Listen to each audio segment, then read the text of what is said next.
Things and people in Japanese. Quiz at the end. Game. ゲーム、ゲーム。Bread. パン、パン。Table. テーブル、テーブル。Term paper.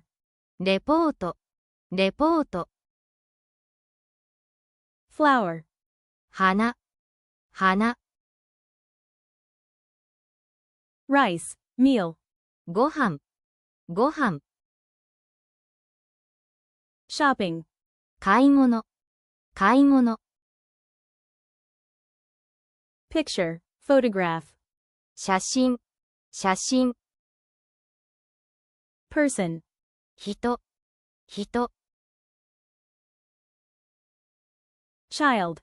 子供、子供。Dog. 犬、犬。Cat.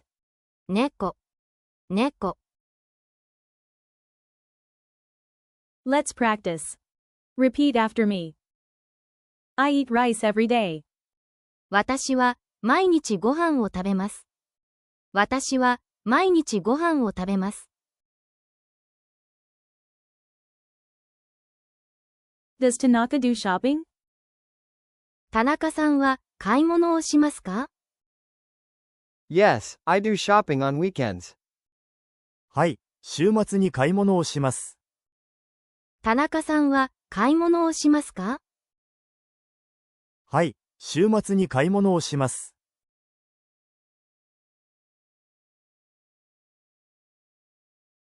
Quick check.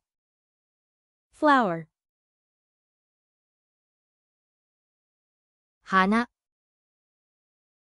Photograph. 写真。Subscribe for more Japanese lessons. Next time, let's learn places in town in Japanese.